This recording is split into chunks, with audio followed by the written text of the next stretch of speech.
I'm stuck here.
These are starting to come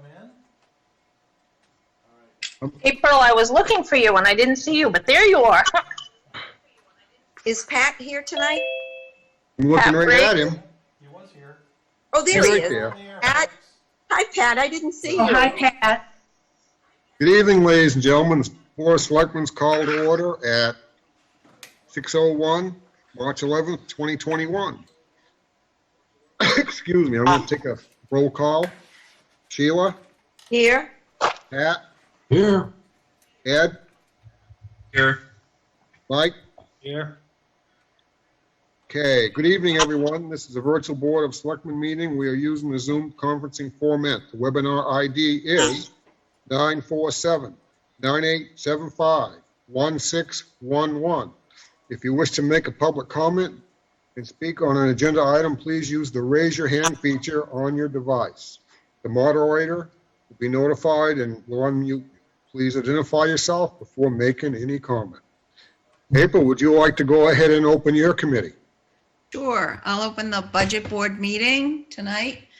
I'll take roll call, I guess. Let's see. I'm here. Grace? I'm here. John? Here.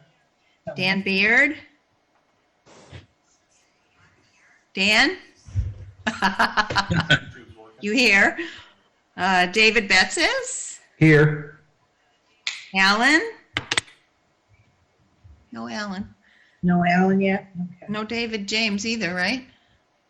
Don't Not see yet. David. Kai? Here.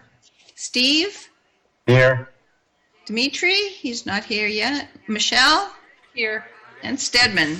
Here. So we have a quorum. Okie dokie. So item 2, we're going to have a joint meeting with the budget board for the remaining fiscal year 2020, 2022 department operation budget. I guess I'm going to have to turn this over to Lori. Good evening, everyone. I'm going to ask Dave and Mike to bring up Mike. Oh, no, I'm going to start with Allison tonight. And Allison is over in the attendees, so can you guys bring her over and make her a panelist? She's moving over now. So we are going to start with the public health budget on page 135. And Mike has a bunch of little budgets that we're going to do all together. That's why we're starting with Allison.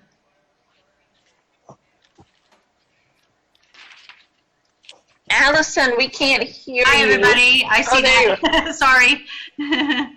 All right, I'm going to share my screen here. It says I'm disabled to share my screen. Okay. Sorry, give me a sec. Okay. Allison, do you have two L's in Allison? It's Alison. Got it, thank you. Try again, Allison.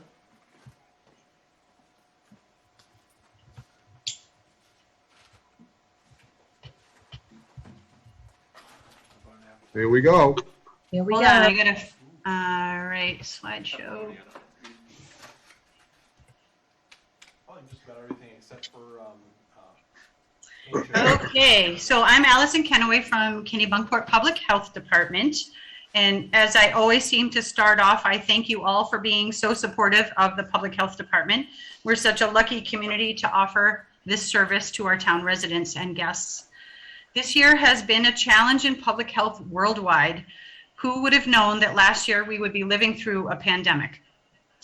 COVID-19 has turned us all upside down, and it has been a struggle for everyone in some way or another.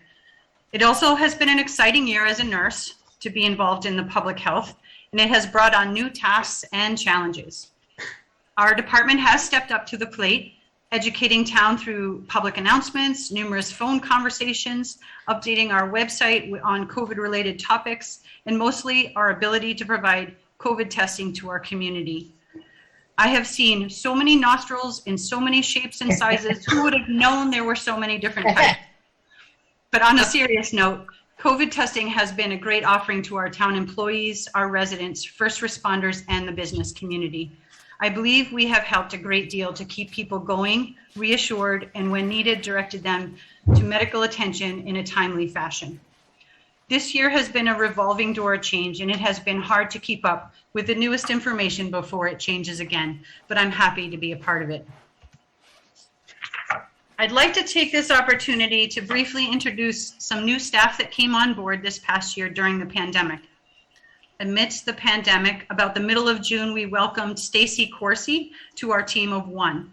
She came on board as a per diem nurse, and Stacy and her husband Mike live here in town with their 2 children. Stacy comes to us with many years of nursing experience. Her focus has been critical care and cardiology. She's very happy to be working here in town and supporting her community. A few weeks later, we welcomed Kim Noble, who's also a per diem nurse, and Kim also lives here in town with her husband. She has 2 adult children and 3 grandchildren who live locally. Kim comes to us with many years of nursing experience as well, and her focus has been healthcare issues of children of all ages, mental health, substance abuse, and community nursing and education. Kim and Stacy share the part-time position hours, and we're very happy to have them. They both have jumped right into the trenches, and they've swabbed a lot of noses. And we look forward to getting back to our programs that we can offer to our community once the pandemic restrictions are lifted. We've been able to continue our home visits to our medical patients, as well as maintain our office hours for drop-in visits. We have continued providing general assistance and social service needs when warranted to town residents. Please don't hesitate to call our office if we can assist you in any way. One more addition to the public health and our town of Kennebunkport as of February 2021 is Dr. Peter Tilney. He's a longtime resident of Kennebunkport. He's come on as our medical director or town doctor, and he will be a great resource to us. He also lives here in town with his wife and 2 children. He's an emergency room physician at many local hospitals and is on many different medical boards here in Maine. Is the medical director for Lifelight in Maine and CHEMS, and now the town of Kennebunkport. Welcome, Pete. Some public health statistics for the year 2020 is we did 855 home visits during the pandemic. We had 596 office visits. We had 194 pieces of loan equipment that came and went. We had 7 health officer complaints and 13 new babies born. That's great, 13 new babies. Oh, that's adorable. October 30th is when our COVID testing began at the public health office. So for the 2 months left of 2020, for November and December, we tested 365 people. And then a total from October 30th until March 1st, we tested 612 people. Testing has been on town employees, first responders, RSU staff and students, community members, including local business workers. Our goal for this year is we'd like no coronavirus. Actually, after the pandemic restrictions are lifted, we plan to ease back into our programs in our community, collaborating with Parks and Recreation and Graves Library for all things active, educational, and social for our community members. We'd like to bring back senior luncheons, yoga, Tai Chi, etc. as able. Employee wellness and CPR classes will be brought back also following CDC guidelines when we're able. And last year, I don't know if you remember, I talked about becoming a certified foot care nurse. And I was all on track to go in April last year to Seattle, Washington for training, and then COVID hit, so I wasn't able to go. I do still plan on attending as soon as I can, and I did get all the prerequisites and continuing education completed. I just need to have the hands-on training and test out for certification. So I'm working to accomplish that in the next few months as training facilities open back up. This spring also we have started with 2 UNE internships in the public health department. We're working with one public health student, she's her public health major, and one is an environmental science major. And due to the pandemic, they are both working remotely or we meet with them via Zoom. Morgan is the public health major and she is working on a community health assessment for Kennebunkport. And once she gathers her information and puts it all together, she'll present her project to everyone as part of her internship. This will be an important, as it gets, we'll get feedback back from the town residents and determine needs in our community. And Garrett is an environmental science major who's working on organizing and compiling the Maine Healthy Beach data that we've been collecting for many years. And he'll be building a GIS map and storybook map. And all this data organizing and mapping will be very beneficial to our town, understanding our impact at our beaches and how we can help as a community. He also will be making a presentation of his work later in the spring for his internship, so stay tuned for that. And lastly, our most pressing goal for this coming year will be to continue to address COVID-19. As much as I wanted it to be gone by July 1st, I fear it will not. Most likely, we will be vaccinating our population. We will be social distancing, washing, sanitizing, wearing masks, and testing. We are planning on continuing to test our community as needed through our testing capabilities in our office.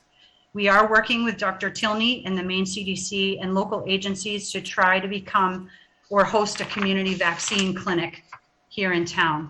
Currently, as we all know, vaccine rollout has been a bit chaotic.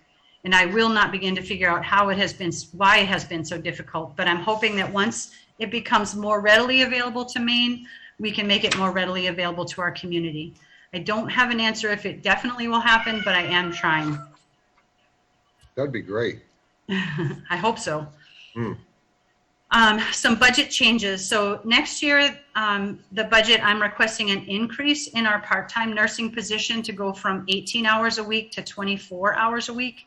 And you can see that noted in the personnel salaries and wages and benefits line item. I've also requested an increase in operating supplies to cover costs of additional COVID testing and the PPE that would be needed. We've requested an increase of $6,000, which is noted in the operating supplies line item. I do feel as this pandemic continues to be with us into fiscal year 2022, more COVID testing and PPE will be needed. We do have a decrease in the travel and meetings line item due to the addition of an electric vehicle lease program for the nurses to make home visits and travel. This will reduce the need for mileage reimbursement. And then the rest of my budget has no changes from last year.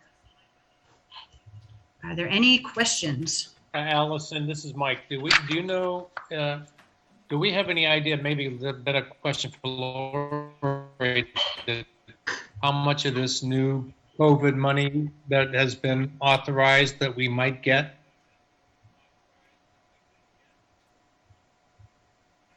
I don't know the answer to that, actually. Whoops. Do we have to apply? Can we stop sharing so we can see people for a minute? Stop sharing. Okay. Oh, no. So We just got an email today. I've been following the new funding from the federal government. They came out with some estimates, and it looks like over a 2-year period, Kennebunkport might get around 300,000. What I understand is that if you are a larger metropolitan area, you will, like an entitlement community for community development block grant funds, they'll get a check directly from the feds. Otherwise, it will go through the state, and the state has a time period in which to release it to the towns. Of course they do. I've got a question for Allison, if I may. Hey, Allison, which tests for COVID are you offering? We're doing the Rapid ID Now. It's a rapid molecular test, and it's a 15-minute test. You Okay, get the answers in 15 minutes. okay. So I have a question. Well, my wife has a question. And she wants to know if you're still giving out newborn baskets. Yes, we are. Oh, Good. So are congratulations in order, Alan?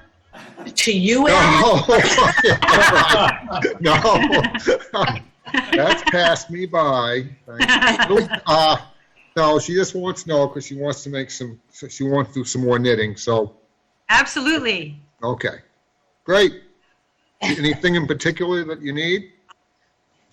Anything babies, I guess. Okay. Good enough. Thank you. Okay. Allison, this is Grace. Did you say your budget is increasing, well, just by $6,000? The $6,000 was for the line item of supplies for PPE. Makes And then sense. we're requesting the increase in hours from 18 to 24 hours a week for the. Got it. But you Well, I'm did- amazed you can do it. I'm amazed you can do it all with that small amount. I kind of think the same thing. you decreased your travel by 4,500, right? So that certainly offsets that. Yes. Well, that would make sense. Allison, this is Yes. Sherry. Hi, I Sheila. just want to compliment you on all the work that you did this past year, helping out Lori and working with the town and working with the people. You did a magnificent job. Thank you. Thank you very much. All three of you guys. You did, you did. Absolutely, I yeah. think everybody's Doing a really team. pulled together. Well, It's been a team effort. hopefully by this time next year, we'll be not talking about this one. That's right. That would be nice. Mm-hmm. You know, given the shape that the world in general is in after this past year, our town survived it pretty Yeah. well. And it's because of It was because of staff, employees, and volunteers. Absolutely. All right. Should we move on to welfare? Sure. So welfare is on page 139. All right.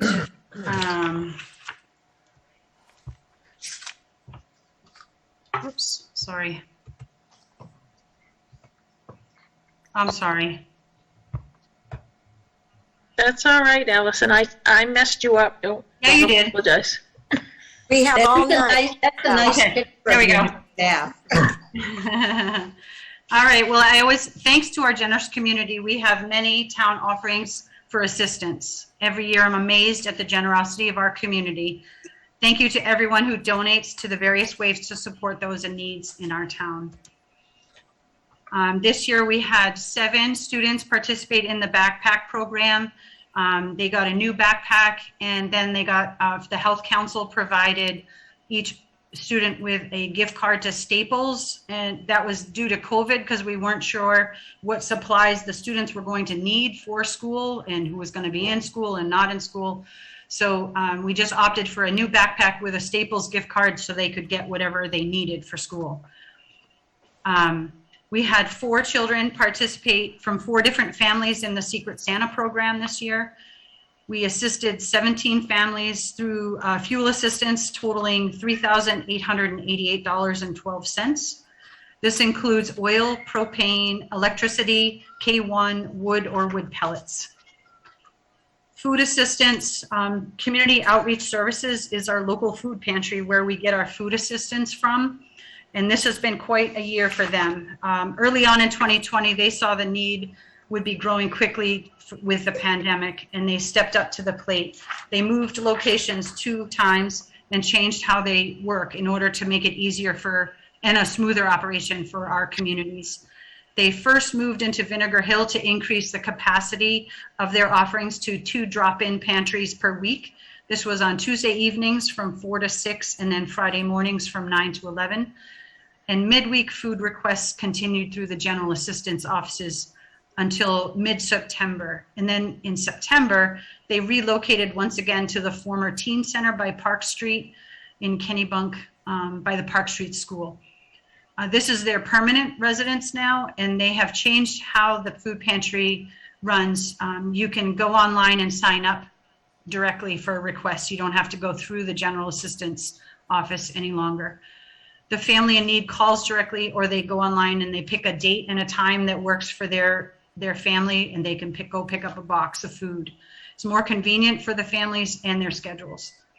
Community Outreach Services also provides limited food delivery to Kennebunkport on Friday mornings by request for those who can't get to the food pantry themselves. There's been mostly some seniors that don't drive any longer. We've had 85 food requests for this year, which was up from 44 requests last year. 44 of the 85 requests of them were for senior citizens here in town. These different offerings are all funded by the generosity of this community, and thank you so much for the ongoing support to these services. Our general needs accounts, we assisted 2 people through that general needs account who didn't qualify for general needs through this, for general assistance through the state. We had 18 general assistance requests this year.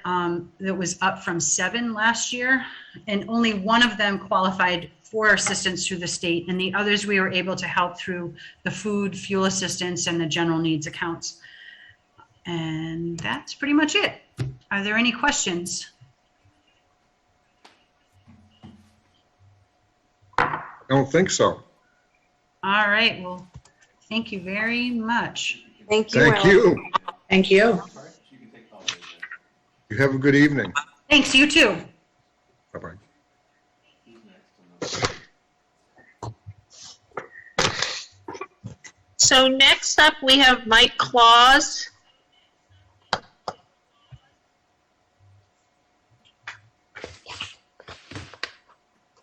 Dave, do you, Promoted? he's being promoted. Is Chris Simeone out there as well? Yeah. Third. Yep, I'll bring him up too. And Eric LaBelle? Yep.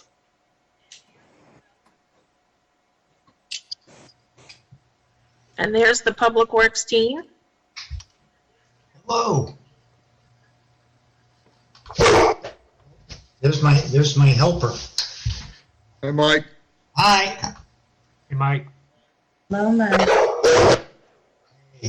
Now my helper's very happy that I've started talking. So Mike, do you want to start with the solid waste budget?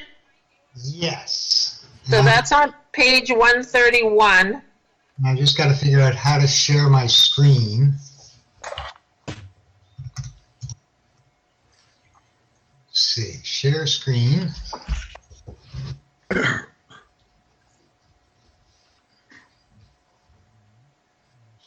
Here.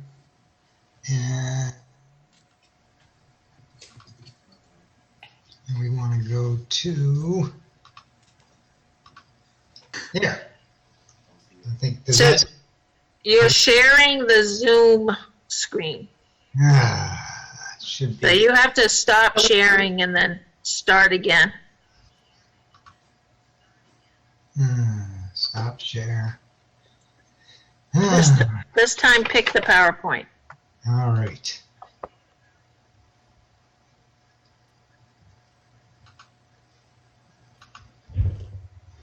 Laura, you could get a second job teaching people how to use Zoom. Yeah, I have a second job. So have you got the full screen on the on now? We have your Looks good, notes. Mike. You have, we don't have full screen, no. Yeah, this is your side of the PowerPoint, not the presentation side. How about that? No. You still have my notes? Yep. Well, I had this working the last time. There you go. By the way, Mike, the town barn looked fabulous decorated for Christmas. Thank you. It really did. Well, I have the town barn in a map. Whoop, going. What's that? No, I had it. Let me try one more time.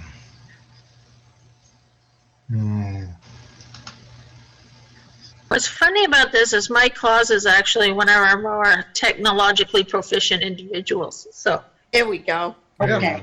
You got it. You're all set. All right.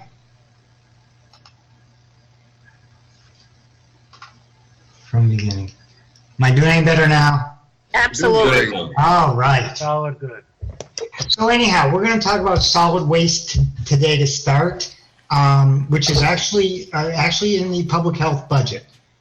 Solid waste is actually a public health. That's why it's so popular, because it's in public health. Everybody loves to get rid of their trash, and we got to do it right and all that. But I think, what we want to focus on here tonight is our changes in our budget, and those all have to do with recycling. Our solid waste is our solid waste obviously is trash and recycling. We contract all of that out at some of our largest contract budget costs for the town. So we had used Oceanside for many years. They were purchased by Casella Waste Systems, but I think basically you see a different name on the trucks, but it is the same people.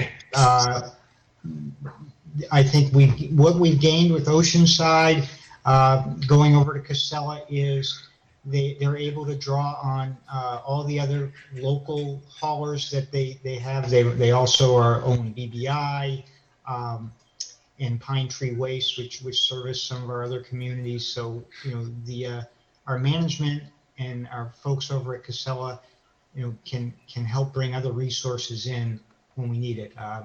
They've been very good on, I think, continuing the collection service that Oceanside gave us. They answer the phone. They answer the phone there when people call. So I'm very happy with the service Casella has given us.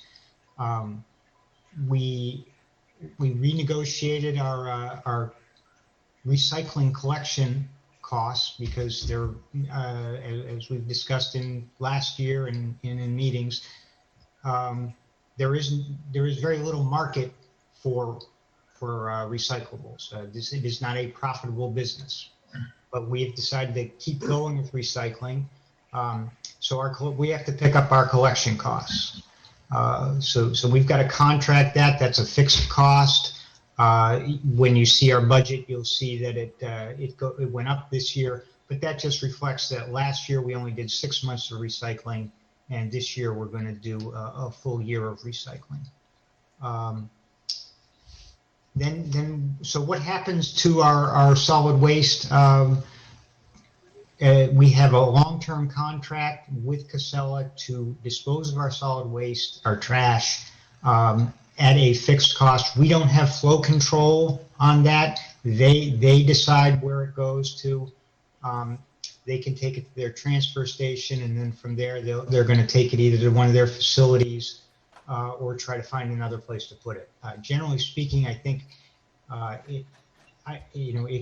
generally speaking, it's probably going into a landfill up in Maine. But Casella is actually running a couple landfills. One for the state, one that they own. So they put our trash someplace safe, and it is really out of our control. Recycling, on the other hand, does not go through Casella.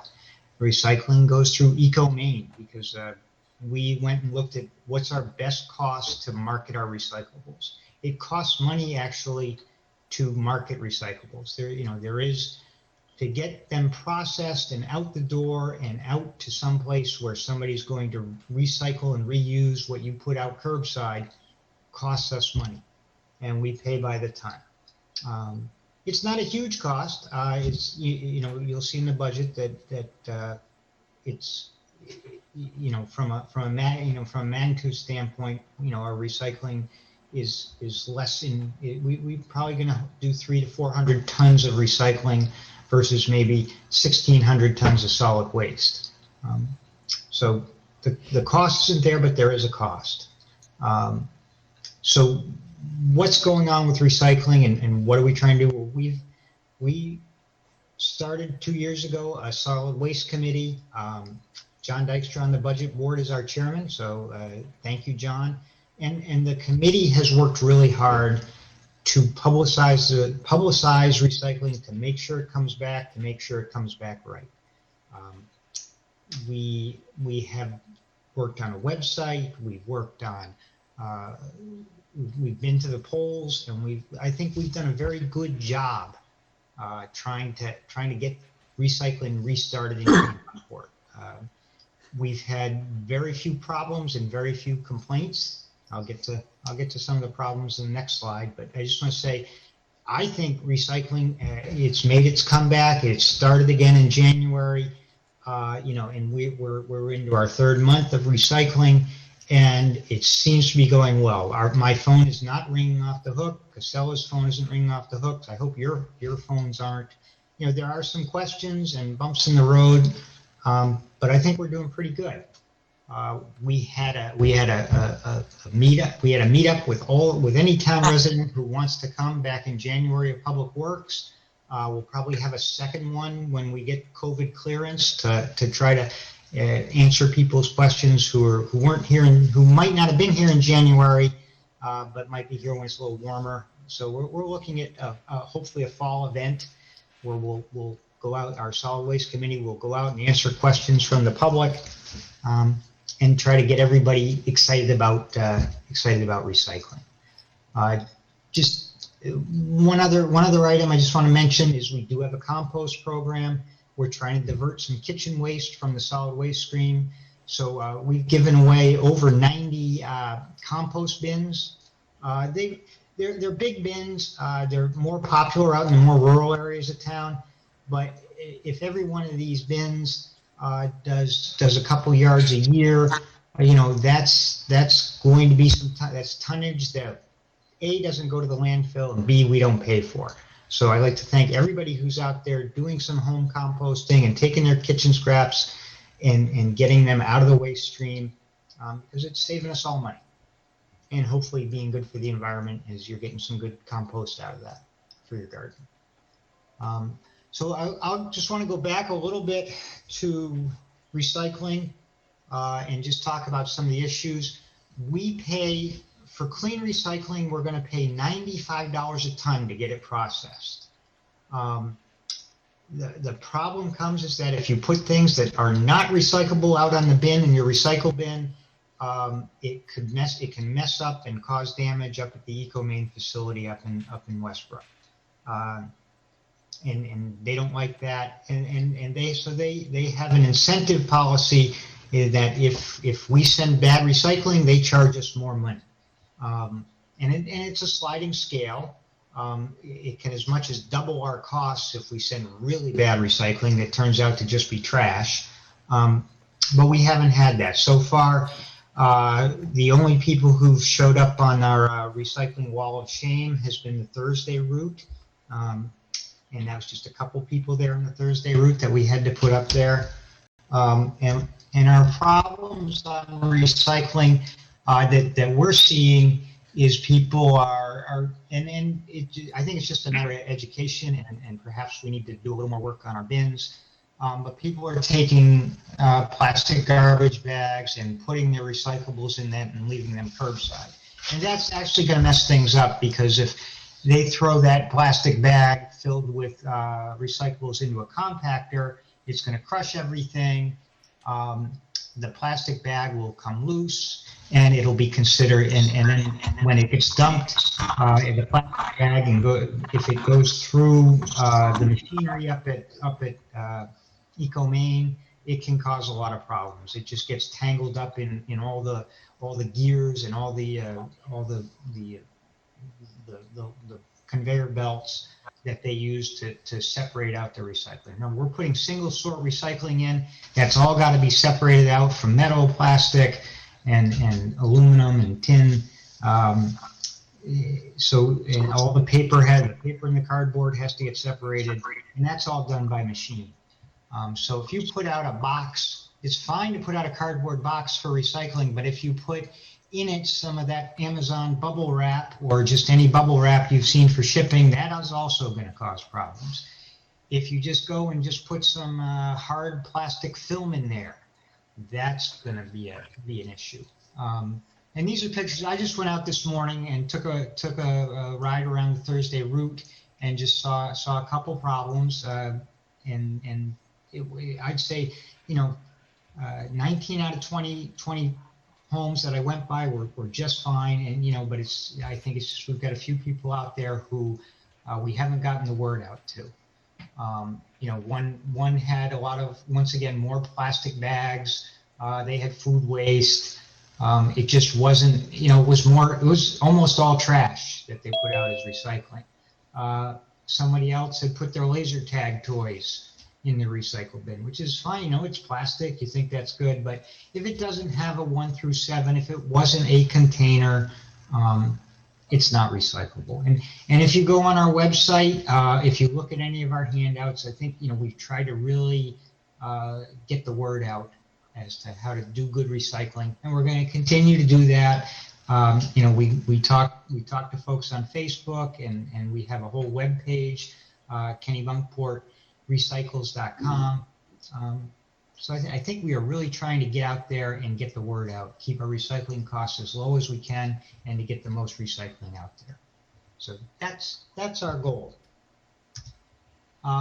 Looking at our budget, it is relatively flat except for the increase in our recycling costs.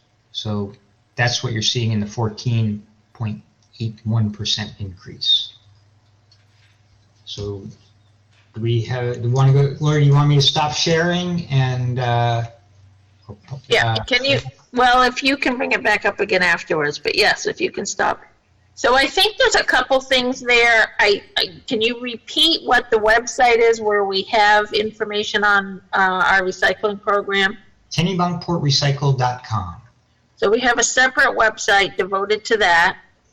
Also, there is an app you can use on your smartphone called Recyclopedia. So if you go to your Apple App Store or Google Play, you can find it there. It's something produced by Eco Main, and you can put in anything, any item you can think of, and it'll tell you where or how, if you can recycle it. We've been very, very fortunate to have a solid waste committee that has been committed to education. We have more education to do. It's really important because we want the materials we recycle to be meaningfully recycled, and if they're trash, they will be taken down a different route. And secondly, it reduces our costs, as Mike said, through contamination. Mike, can you also talk about how we're picking up recycling? We had a question this past week. Someone saw their recycling going into a garbage truck. So it is single sort recycling. That is a garbage truck that is picking up your recycling. It's going in, and it's a compactor truck. That way they can do our whole route with one truck and take it, and it goes up to Eco Main. And that truck will just drive into the Eco Main facility onto a concrete tipping floor and dump its load. And that's called single sort recycling. And from there, it's all machinery from there. There is some hand picking by the good folks up at Eco Main.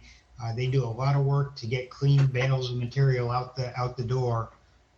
But that all comes, that starts at the trash at the solid waste truck. the compactor, efficiently getting your recycling from the curbside up to Westbrook. Does anybody have any questions for Mike? I just answered one of mine. Thank you. Anybody else? Yeah, hi, Dave James. Just having trouble with my computer tonight, and I just managed to get on now, so I'm with you. Okay. Can I just break in? Evelyn's here now. Dave James is here. Is Dimitri here? And I'm not Yes, seeing. he's here. Okay, He's here. thanks. Yep. Right. The gang's all here. Good catch, Grace. Thank you. All Dimitri. right, Mike, do you want to go to Public Works budget? That's on page 149. All right, we'll see if I click the right one. I click the right share this time. All right, so we are going to go to highway. Hopefully, if I move my. Come on, slideshow.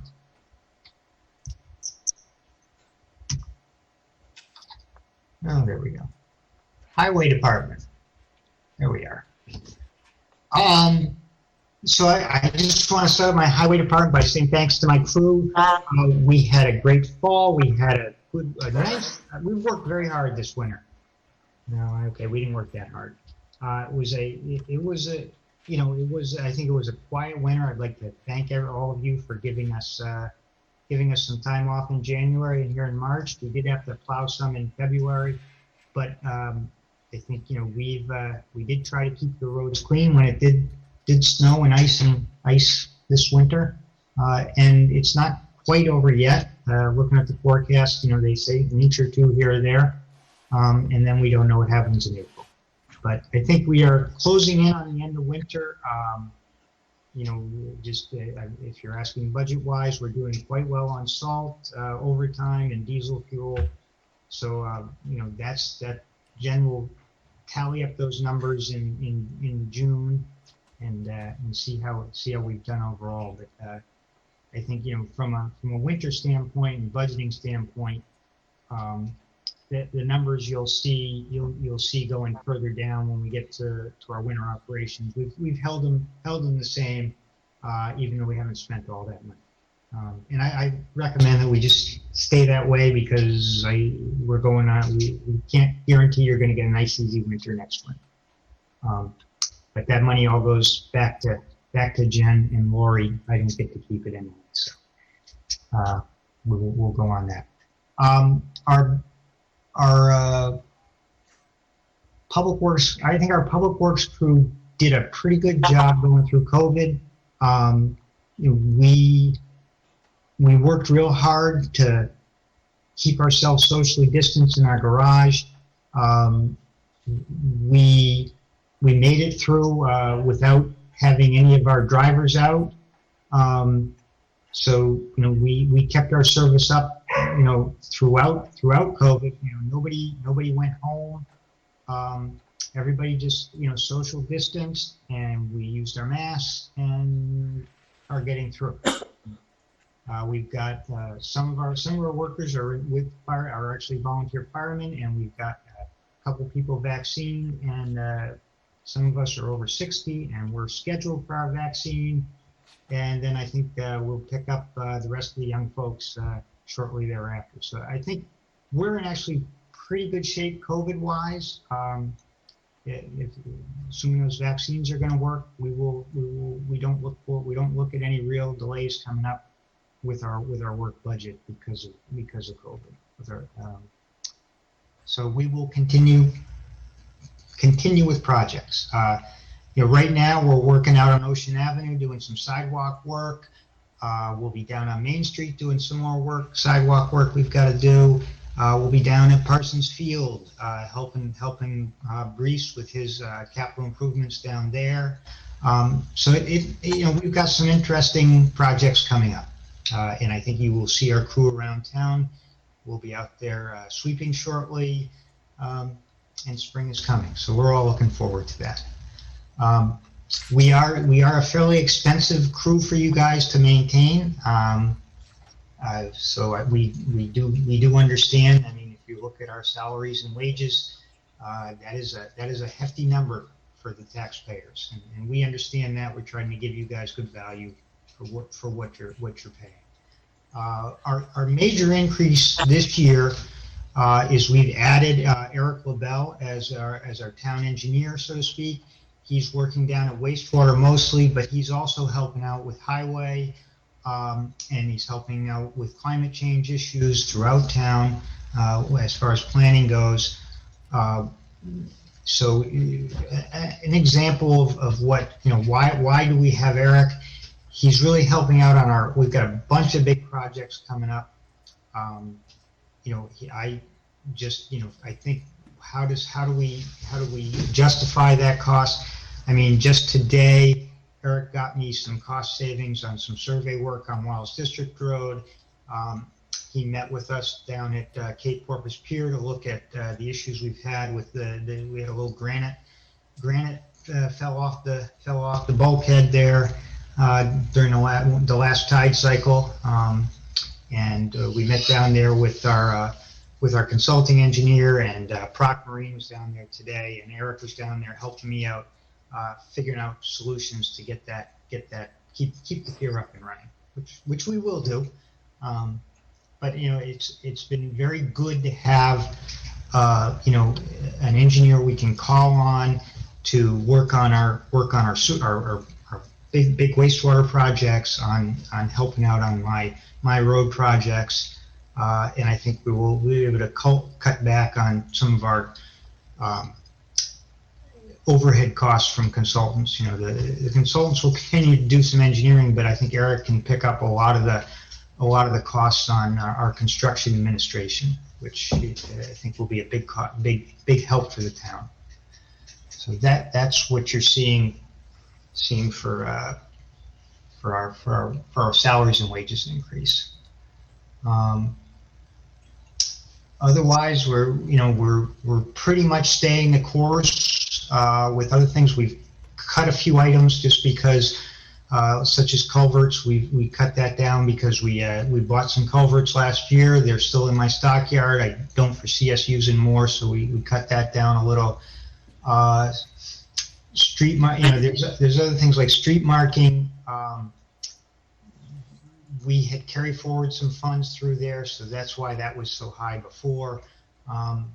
Costs for paint, that's contract. All our street marking that's the center lines you see throughout town, and the fog lines. That's all done automated with the truck, so we have to contract that out. It's a Southern Maine Regional Planning bid, and those costs have been going up just because. Right. So Mike, can you stop sharing so people could ask questions, and maybe you could introduce Eric to people? All right. So Eric LaBelle, have we got you? Have we got? He's got to come up before I.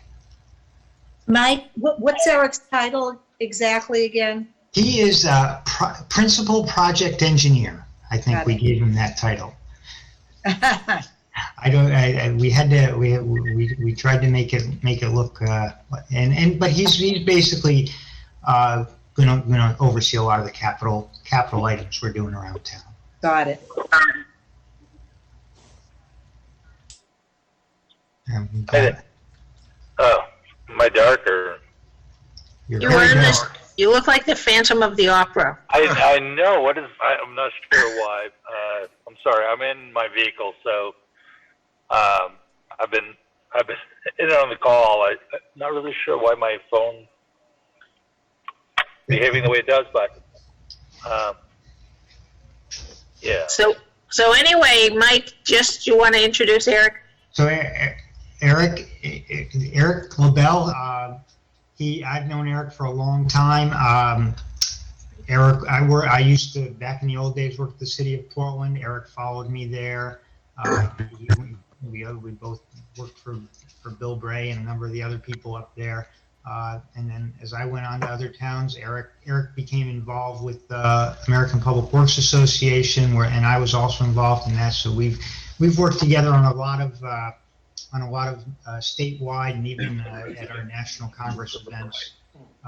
Eric and I have worked together on projects for quite a while. So I guess I'd say Yeah. I know his engineering and I work with him well. So I'm quite happy to have him along. So does anybody have any questions on the highway budget for Mike? I don't. I don't. Say My welcome, apologies. Eric. My apologies, everybody. I think I figured this out. I'm on, right? Jeez. You need your video. Yeah. I am. Am I We're not all- on video what- right now? No, you're not. We're all set, Eric. No worries. I'm sorry. That's no worries. Okay, so Mike, if there's no questions there, do you want to go on to streetlights? Yes, if I could. Streetlights are on page 163. And people will remember that we purchased streetlights last year. Right. So I only have one slide for our streetlights. So last year we voted to purchase our streetlights, and that was a nice adventure going with CMP to do that. I could not have done it without the help of Jim Stockman. I think he guided me through that process, kept us on track, helped us get a good contractor to help to implement our ownership. We have a volunteer in Jim Stockman whose value to the town, I think, is in the thousands of dollars a year, and I say thousands because I mean thousands. I think without his help, I don't think we'd be where we are now. We own all the streetlights in town. All except two of them are actually lit. As we did the inventory, we had to purchase these streetlights from CMP as is. There was no warranty on them. But we went through and we hired a contractor to go through every light in town. We changed out all the high pressure sodium lights, all the incandescent lights, which were in the many were over 100 watts. Some were 50 watt high pressure sodiums. And we basically settled on this Philips 16 watt LED, 100 watt. It has the same light as 100 watts for 16 watts. So most of our lights were all being charged to the town at about 105 watts electricity cost, and we've gone down to 16 watts.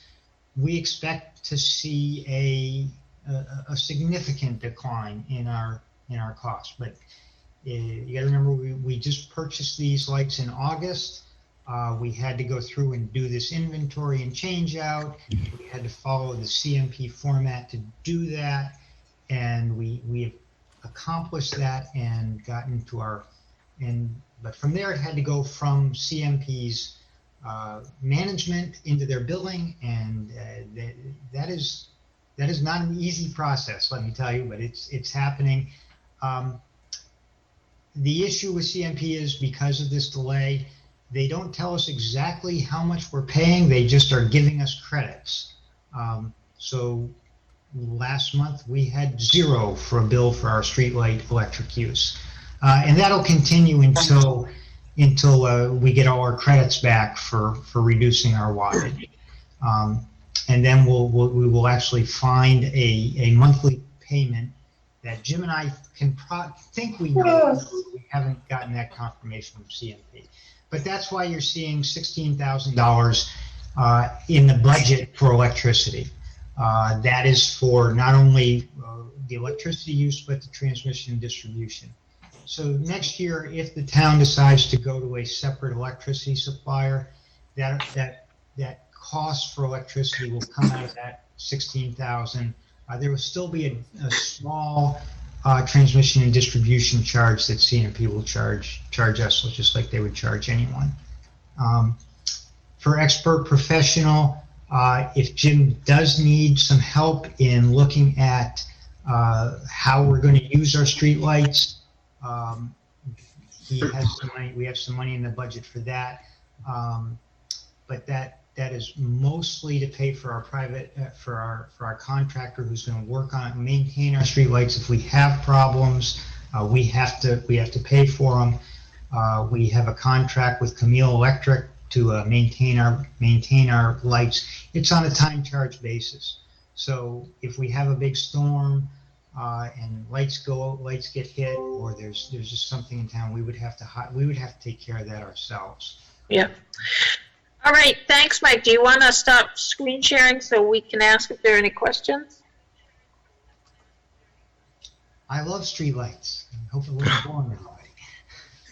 Does anybody have any questions on streetlights for Mike? No, I think you guys did a great job on this. Yeah. I have a question, Mike. Yeah. Steve Turner from Budget Board.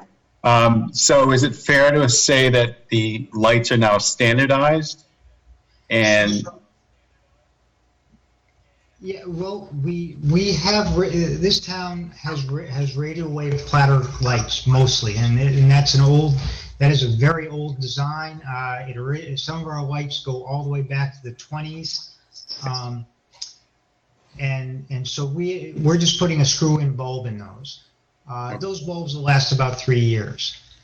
We are looking at doing a long-term replacement of all our streetlights, trying to keep the look of that radio wave with an LED light engine, so to speak, which is, it'll have a circuit board and the lights will come off the circuit board.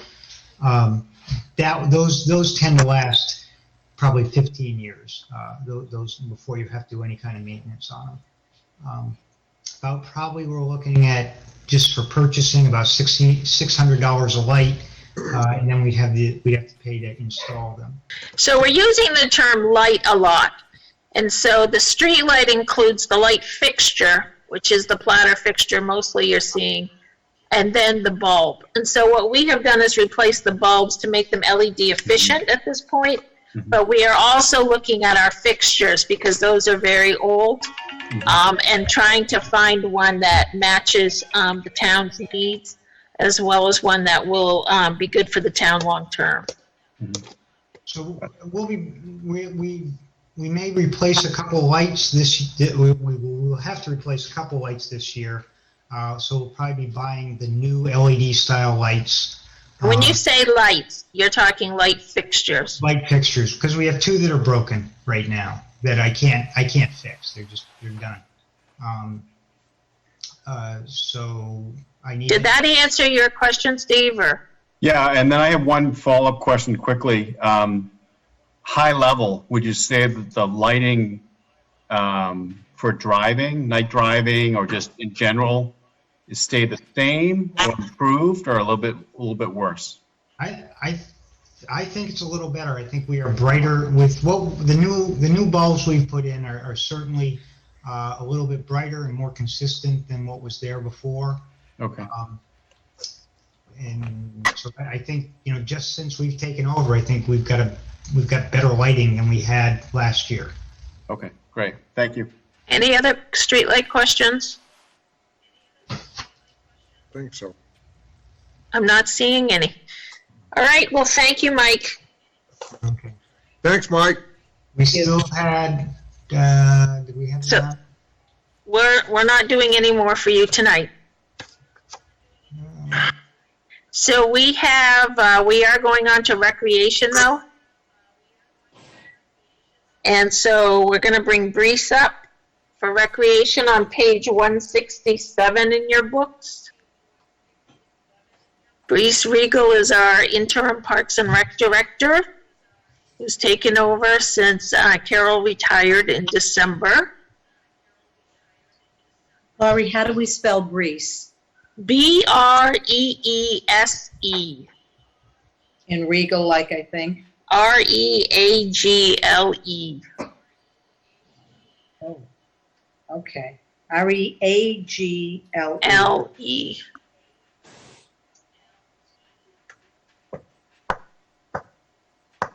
There he is. Hi, everyone. Hey, Grace. Am I good to start now? Yes. All right. Well, thank you.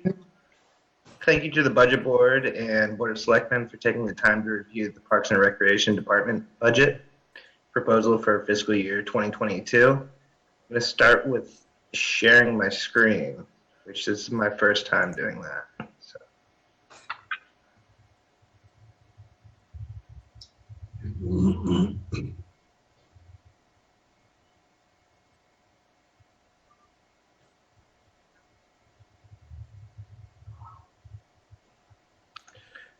Okay, I would like to start by generally explaining how our budget works. Basically, we have two pots of money. The operational budget is used for expenses related to the general operations of the department, such as covering salary, benefits, gas, and office supplies. Through this budget, we are also able to contract professional services such as lawn care. The other pot of money that we use is our special revenue budget, which can also be thought of as an enterprise account, which supports the programs and events that we run. This setup promotes efficiency because we're able to reinvest exceeded revenues to build on our successes.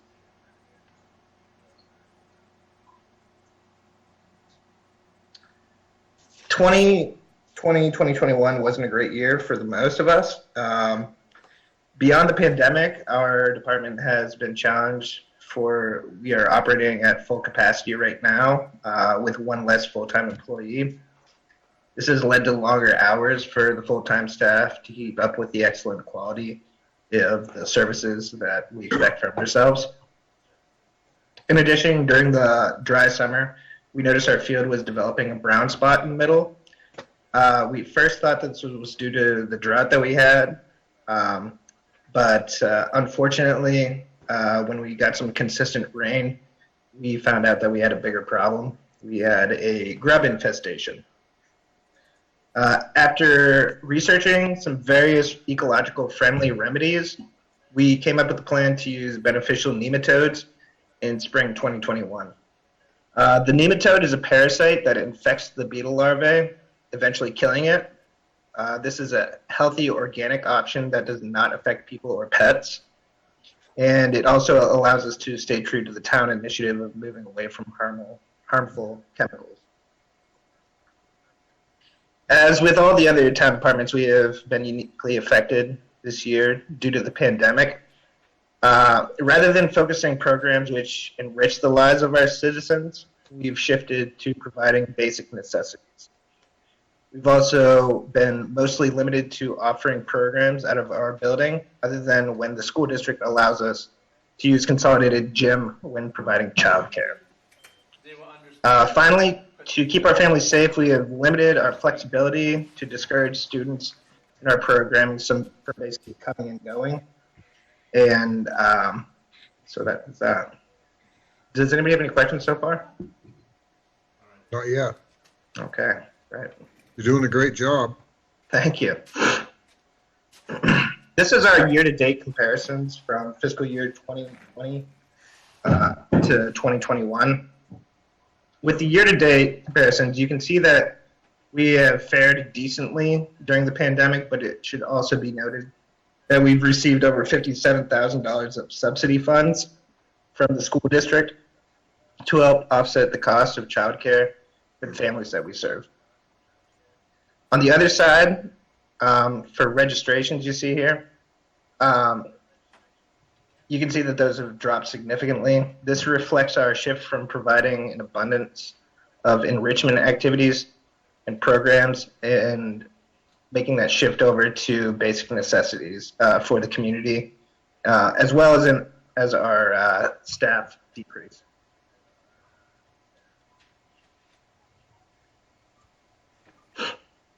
Despite the challenges we encountered, we have been successful on a number of fronts. Once returning to the office after a brief stay at home, we were able to offer 702 meals to go to our senior population over a number of months. And despite not being able to offer a traditional summer camp, we were able to offer a nature camp and a STEM camp to elementary age children. With the $3,000 United Way COVID relief grant that we received, we were able to supplement much of the cost for our teen summer program. During the 2020 summer, we were able to serve over 20 teens, offering them a variety of outdoor experiences all over Maine. In September, we began offering childcare in coordination with the school district's hybrid model, where one cohort of students would join us from Monday, Tuesday, and Wednesday, with the other cohort joining us on Wednesday, Thursday, Friday. During the day, we provided students with structure and assistance on their assignments, while also finding time for them to safely engage with their peers. We averaged about 18 students per day, and though challenging, parents have viewed this as a lifeline for them to return to work. That's really awesome, Grace. I didn't realize we were doing that. That is truly awesome. Yeah, so we are the only recreation department that does Wednesday childcare. So we have one group of kids that come in Monday, Tuesday, Wednesday, the other Wednesday, Thursday, Friday. So that Wednesday day is really hectic for us because we have both groups. One of those groups is in our recreation department, and then the other group is over in Consolidated School Gymnasium. And yeah, those are pretty busy days. So Reese, so basically, you took what used to be the after-school programs and adapted them to work with the school schedule, the hybrid school schedule, I guess I'm saying. Yep, that's 100% correct. Great. I mean, I'm sure a lot of parents really appreciated that. Oh, it's a godsend. Yeah, we've seen a lot of positive feedback from the community. Let's see. To continue to serve families and provide entertainment for children, we were able to offer a February vacations activity where we traveled to a number of local attractions to sled, skate, and snowshoe. We were able to serve 21 children in this capacity as well. And some of those places were the new Meadows, property by the KCT. Meadow Woods. Thank you, Meadow Woods property. To provide some sort of normalcy, I'm proud to say that we were able to offer several special events during the pandemic. Our drive-in concert series on Parsons Field were popular among residents of the town. In this fashion, we were able to offer 5 concerts featuring local musicians where attendants listened in their cars. In partnership with the Chamber of Commerce and Conservation Trust, we were able to offer a safe alternative to trick-or-treating at our Trail of Treats event. At this event, families drove their vehicles on a trail which was populated by a variety of sponsoring businesses and nonprofits.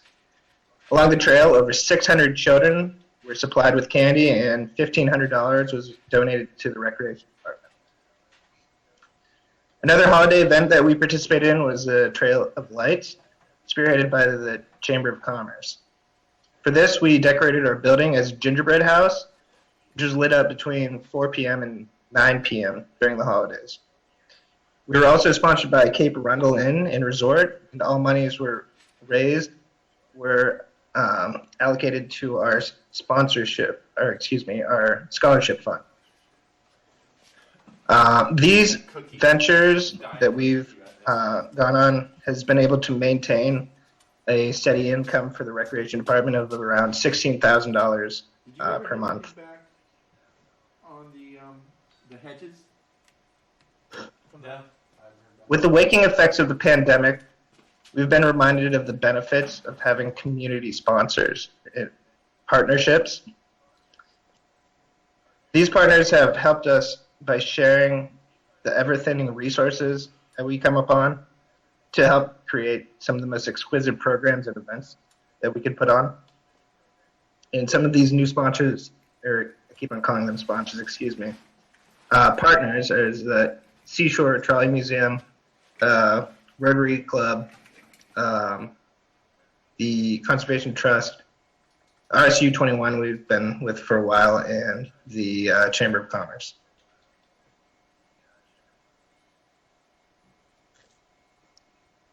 So our future plans, we plan to continue to meet the needs of the community while trying to maintain flexibility when possible. And we're going to try to continue to be a community hub while keeping safety as our #1 priority. And that's what I have. Does anyone have any questions? I think you guys have done a great job considering what you've had to work with COVID and everything. I think you did a fantastic job. Unbelievable job. Yeah. Absolutely. Well I done. agree.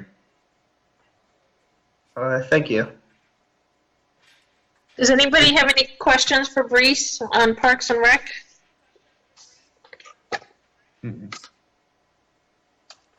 I'm not seeing anything. Thank you, Brees. Thanks, Brace. Thanks, Brace. Thank you all. So we're going to go back up to the top of our agenda for the Lori and Jen show. And we will be going to page 145 for Shellfish Conservation.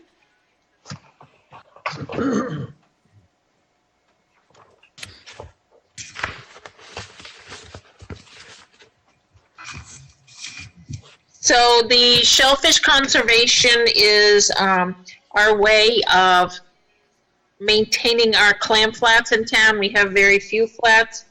The majority of the cost is for our shellfish warden. We're fortunate to share a shellfish warden with the town of Wells. His name is Everett Beach. And he does patrol the flats and also post when there are closings. And then he is reimbursed for mileage as well for his patrols.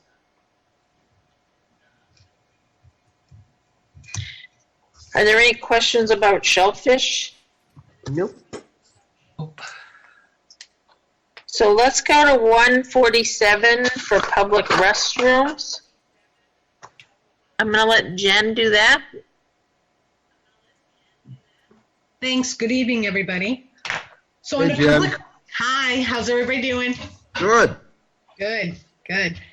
Under public restrooms, we have the Dock Square bathrooms, and we have money in the budget to take care of everything that's needed for the bathrooms, the toilet paper, all the cleaning supplies, the heat, the water, and all that. And that is a transfer in from the Dock Square Enterprise Fund.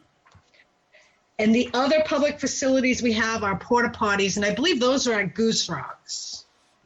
Right? Yes. Does anybody have any questions on that? Nope. Hi, does. I does. What about the face masks we put in Dock Square? They were stored at the bathroom down in Dock Square. Is that part of the highway department? No, those were paid for through a COVID grant we received from the state of Maine. So that's how we were able to purchase those. I've been talking with staff about whether or not we will need to do that again this summer. That would have to come out of the Dock Square parking lot budget if we did. Oh, okay. I just didn't know where that was. Yep. Thank you.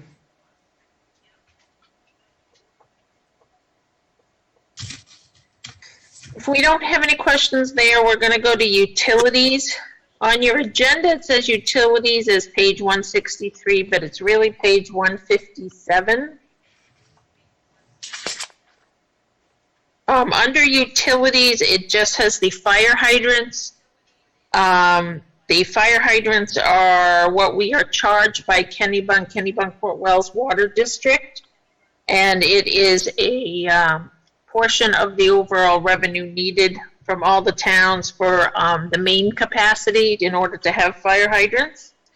We had anticipated last year an increase in water rates, which did not happen, which is why you see a reduction of $5,000. So that didn't come to fruition. So we believe we will be able to pay for our hydrants with less money this year. Any question on hydrants? So let's go to page 183, which is the Goose Rocks Beach Advisory Reserve.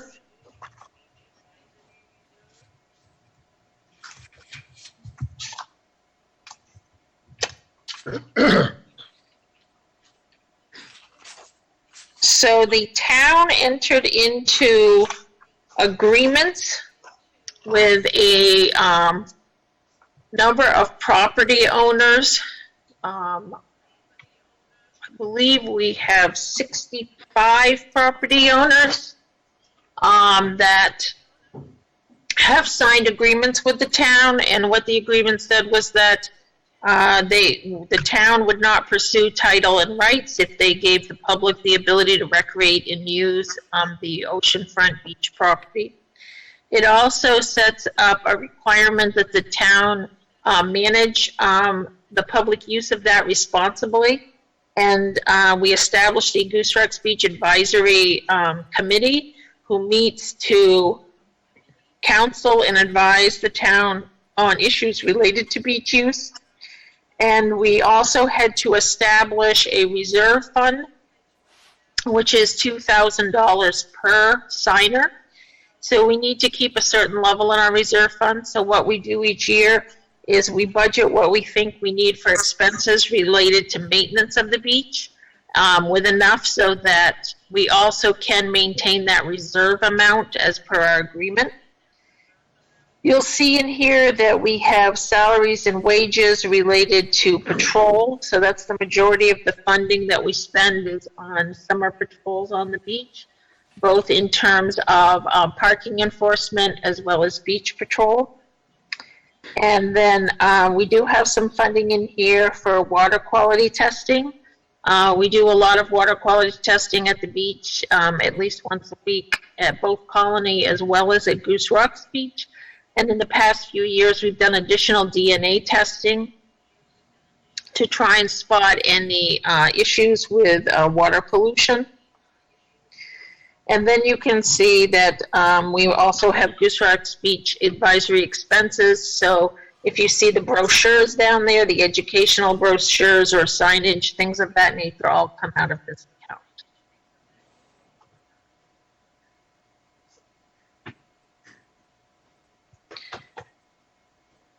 Are there any questions on the Goose Rocks Beach Advisory Reserve?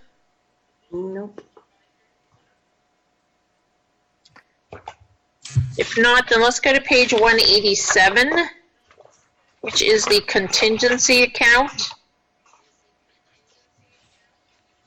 So the contingency account usually houses just a few items.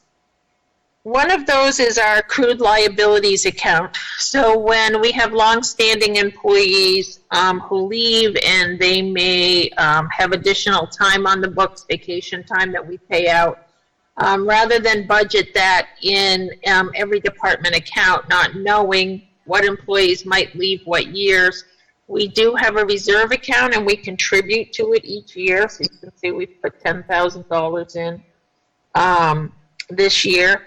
And we keep that reserve account so that we don't get hit all in one budget year with that changeover. A few years ago, we started this as we looked at the age of our employees and recognized that about 25% of our employees would be retiring or retiree eligible within the next 5 years.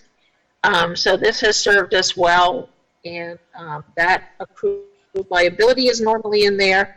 Under utilities, we normally have a small amount to offset fuel costs. You'll remember when fuel costs were changing drastically from year to year. And so rather than be too conservative in our fuel accounting, we keep a small contingency amount here. And then in miscellaneous is usually the selectmen's contingency. So it's It's an amount to cover unexpected expenses that we can't foresee at this time of the budget. This year, the budget also includes all salary and wage and benefit increases associated with the new fiscal year.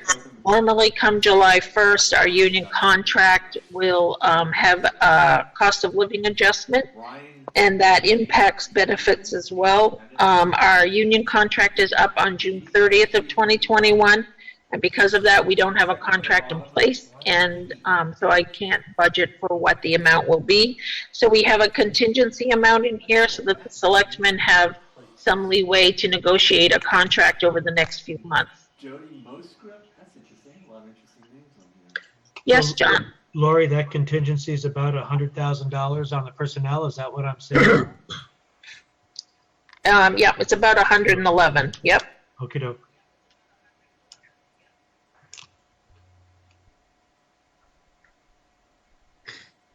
Any questions on contingency? No. So Jen, why don't I let you take debt service on page 205? Okay, I'll give everybody a second to get there.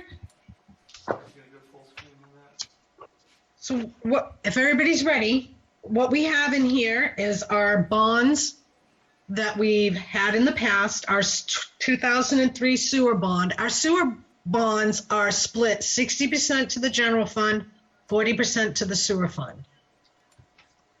So the 2003 bond will mature in 2024. Then we have our 2017 police station building, which will mature in 2026. We have our park and rec building, which will mature in 2027. We have the Ocean Ave seawall, which matures in 2029. The village parcel, which will mature in 2040. And then the other thing to note is in 2025, we have that balloon payment for the taxable portion of our bond. And the plan is to refinance that for 15 more years. Do we have any questions?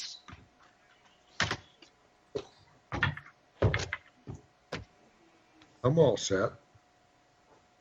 Good to me, Jen. Okay. So that's all we have prepared to discuss tonight regarding budget. Next week, we plan, it will be just a budget meeting next week, and we will be reviewing capital, as well as any outstanding remaining accounts. Is there any questions in general or other information the budget committee or selectmen would like us to gather for next week's meeting? Next Thursday is at 6 o'clock. Yes. So the other thing is next week during capital, you're also going to hear about wastewater capital. So normally the wastewater budget, because it is an enterprise budget and it is paid for by wastewater fees, is one that the budget committee does not act on. It is one that the selectmen approve.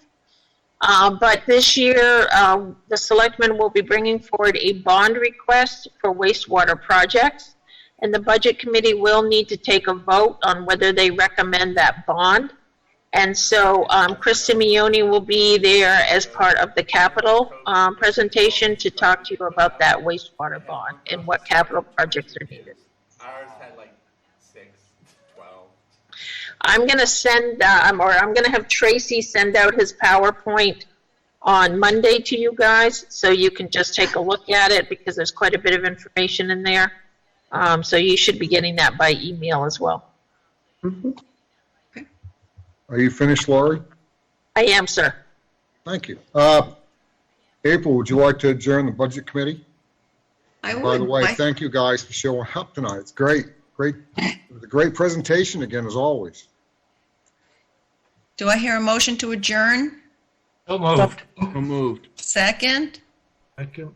Second. All those in favor? Aye. All right, we're adjourned. Thank you. Good night, thank you. Night. Buddy. Thanks.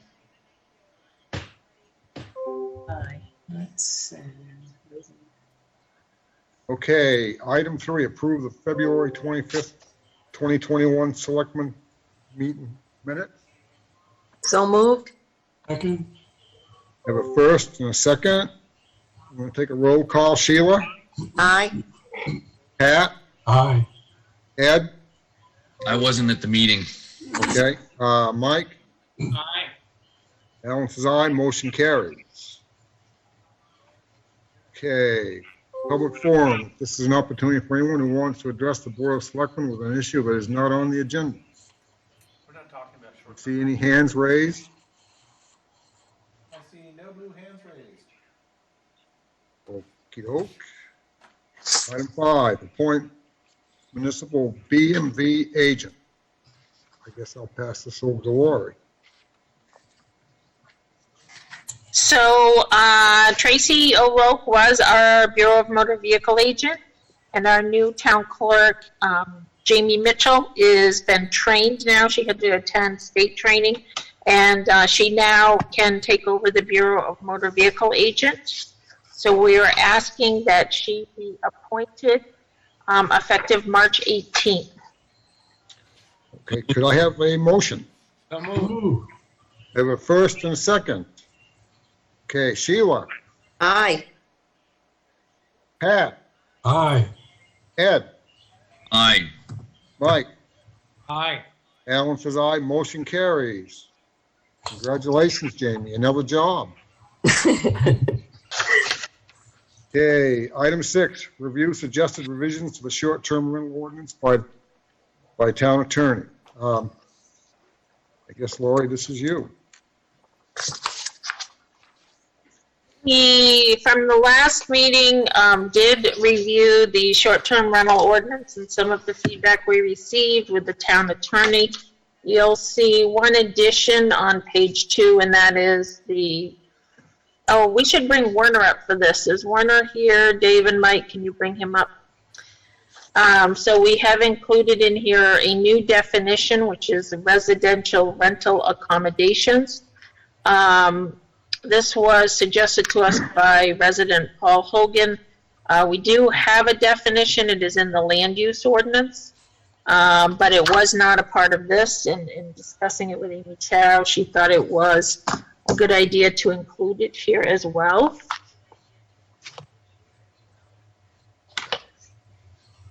Hi, Warner. Hey, Werner. You're muted. Hey, Warner.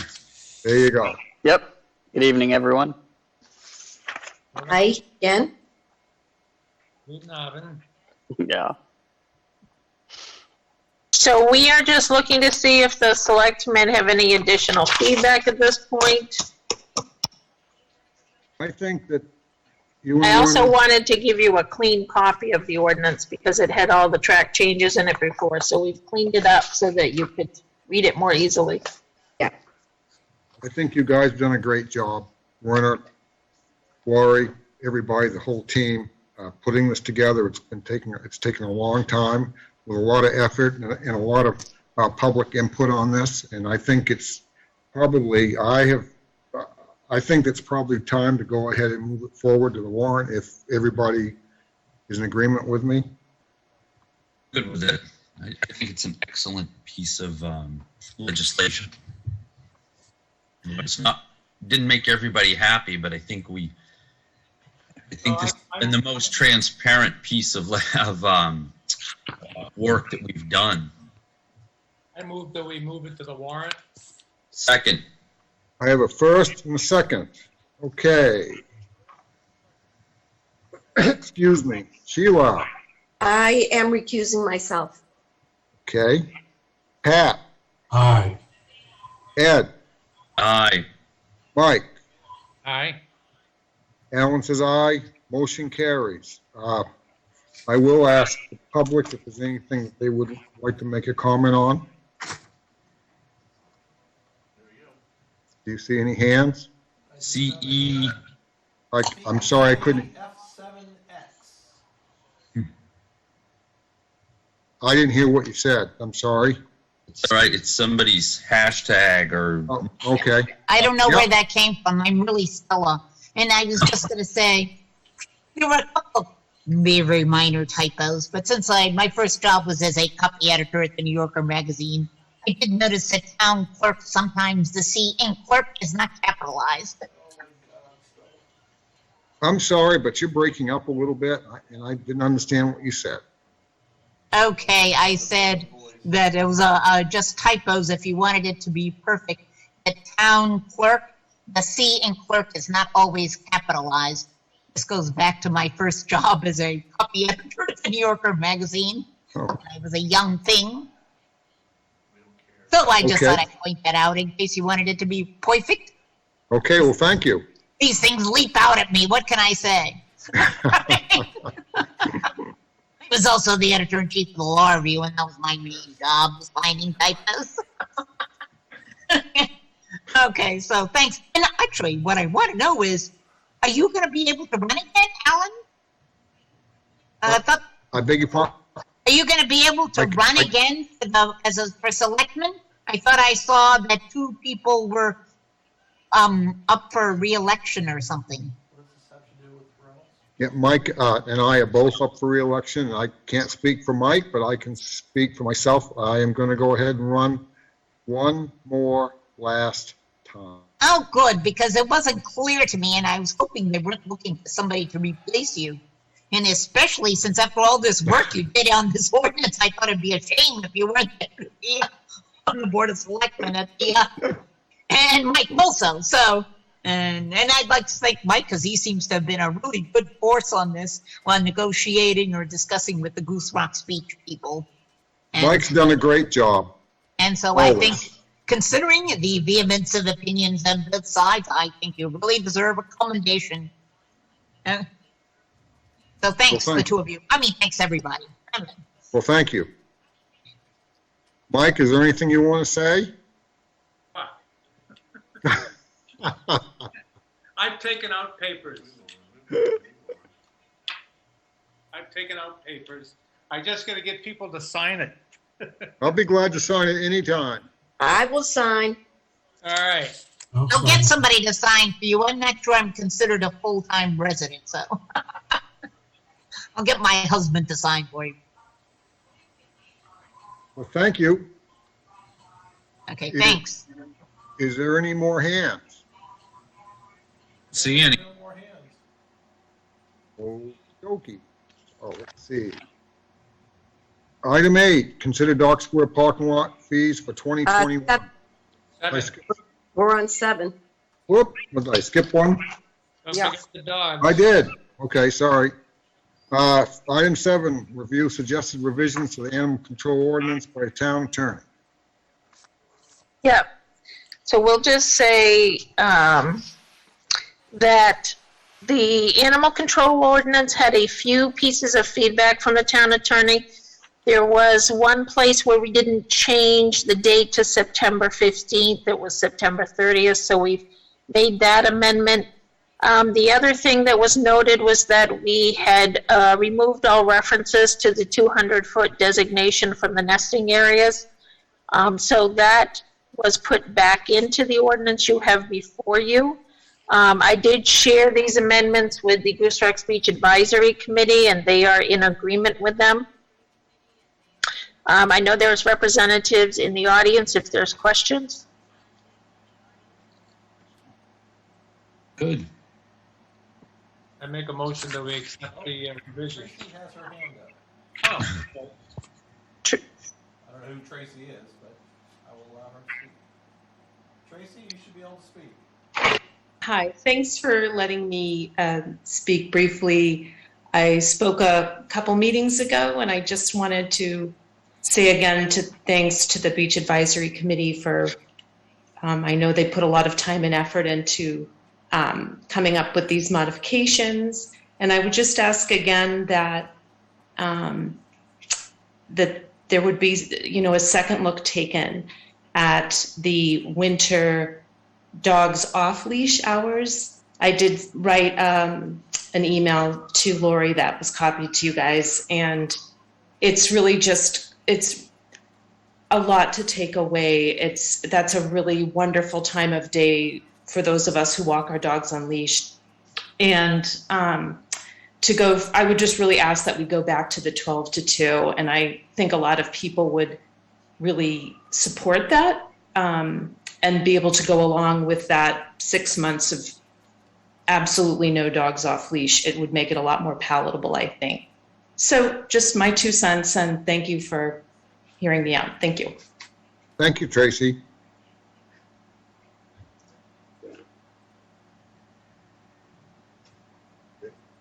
You all set? What's that? No other hands are up. Okay. Do we need a motion on this, Lori? Then I move that we enter this as read into the warrants. I have a first. Okay. I have a second. Okay, a roll call. Sheila. Aye. Pat. Aye. Ed. Aye. Mike. Aye.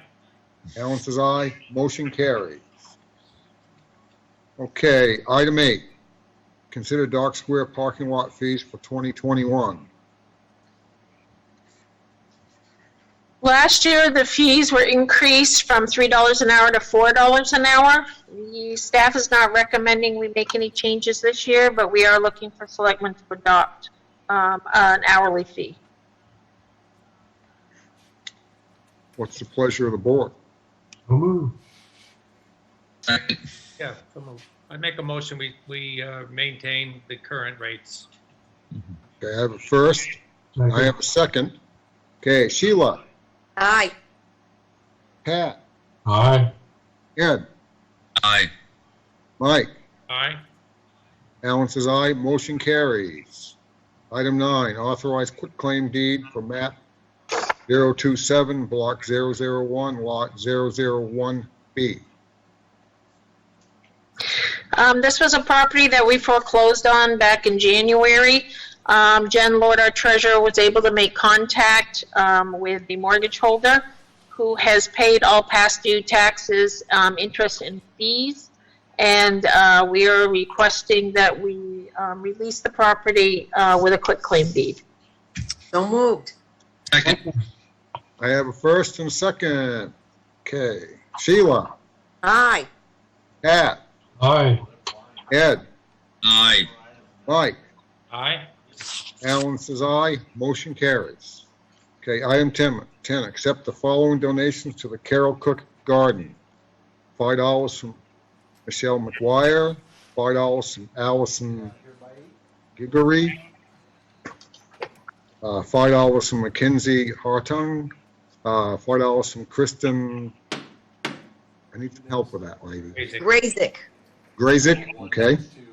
$5 from Aaron Higgins, $5 from Meg Spencer, $5 from Michelle Flegel. So moved. I have a first. Second. I have a second. Okay. Sheila. Aye. With much thanks. Pat. Thank you very much. Aye. Ed. Aye. Mike. Aye. Alan says aye. Motion carries. Other business. I'm going to go to Lori first because I think that there's a couple things that he wants to talk about. Yes, and so I'm going to ask for Jen and Werner to both come up under other business. So under other business, remember that we brought forward the idea of leasing these Hyundai Konas, these electric vehicles for 2 departments. Yep.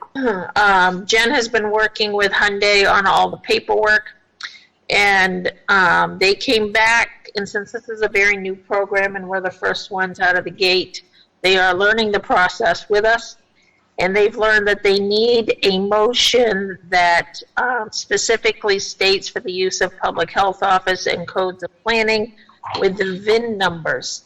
And so I believe Tracy sent you all an email that has that motion. Would you like And me I'll, to-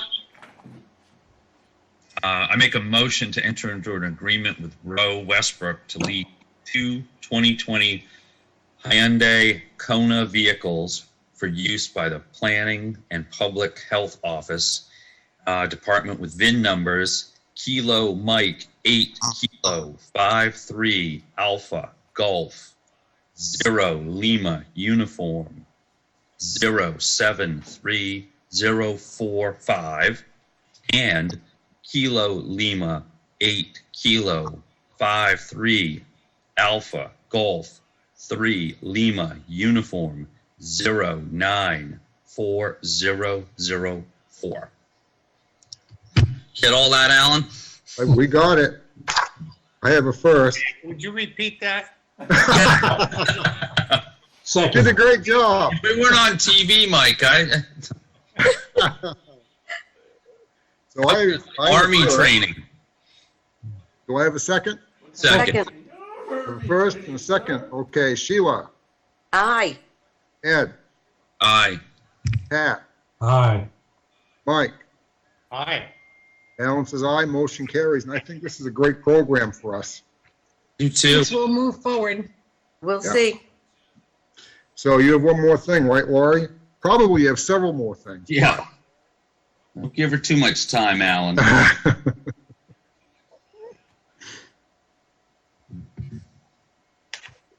So we also sent you a memo from Werner.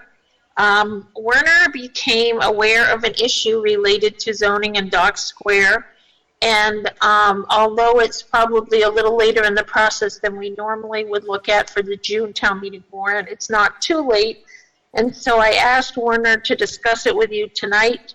If you are so inclined, then we could bring you language at your next meeting, and we would still have time to put it on the June warrant. So I'll turn it over to Werner. Sure.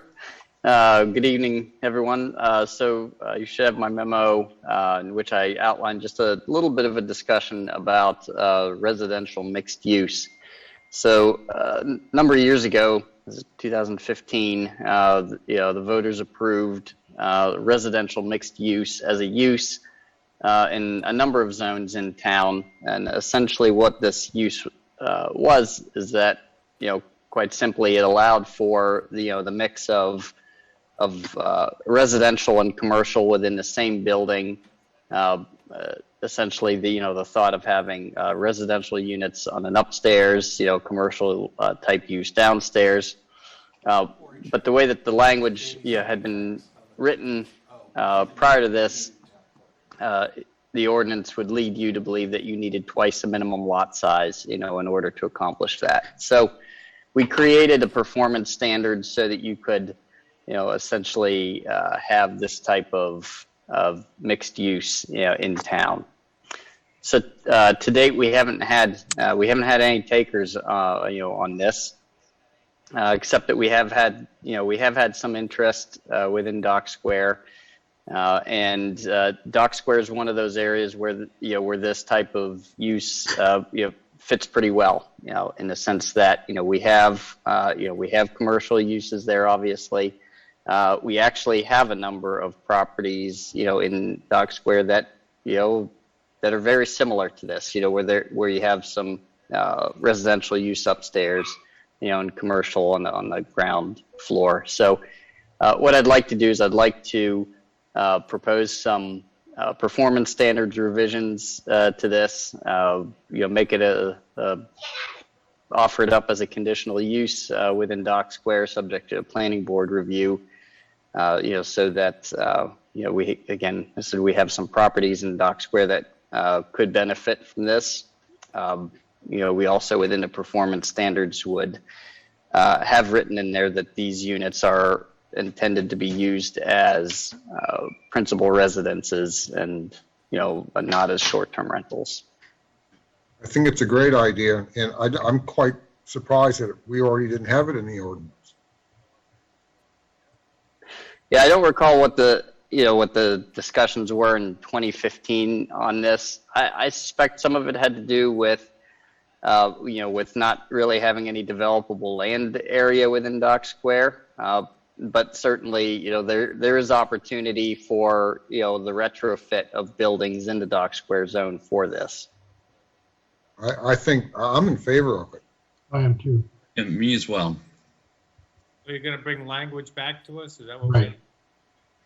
Yeah, and Yes. I will just say that this kind of use is planning 101 for downtown village areas to have mixed use.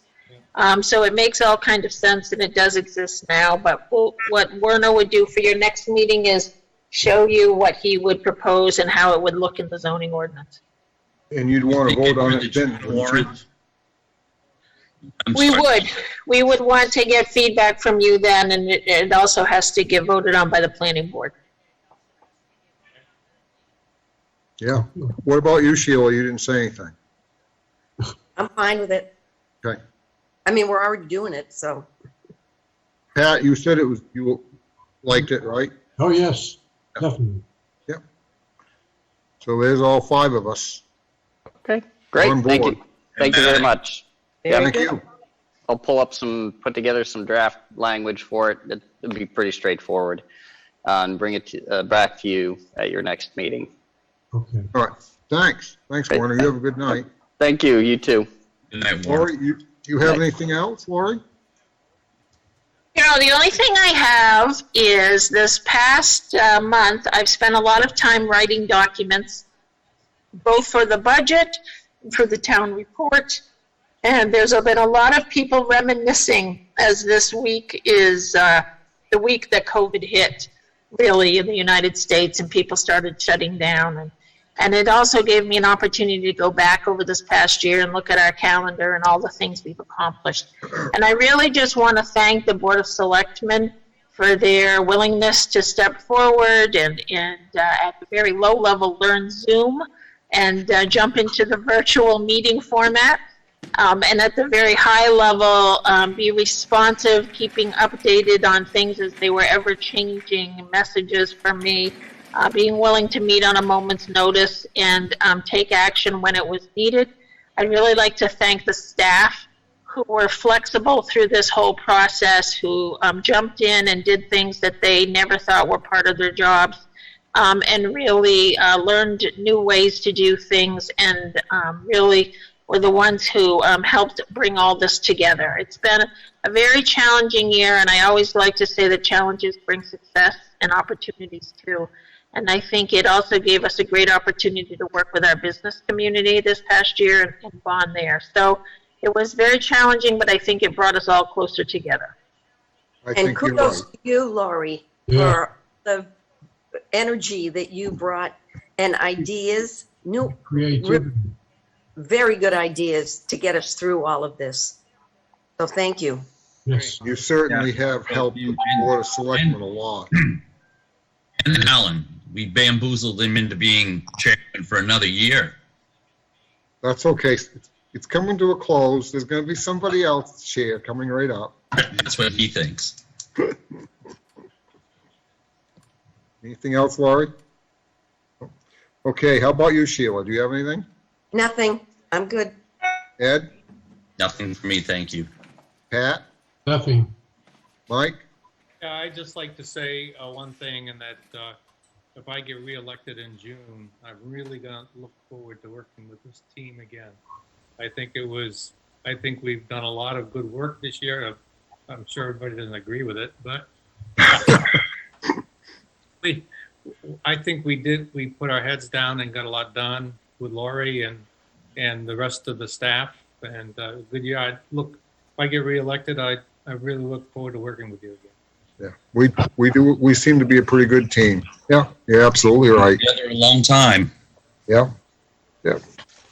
Okay, how about the treasurer's warrant? So move. Second. First and a second, Sheila, Aye. Ed, Aye. Pat, Aye.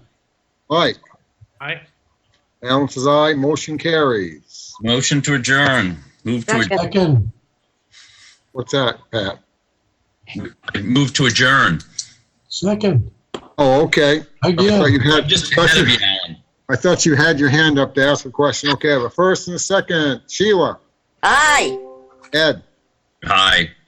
Pat, Aye. Mike, Aye. Alan says aye, motion carries. Good night, everyone. Night, everyone. Laurie, do you need us to come in and sign?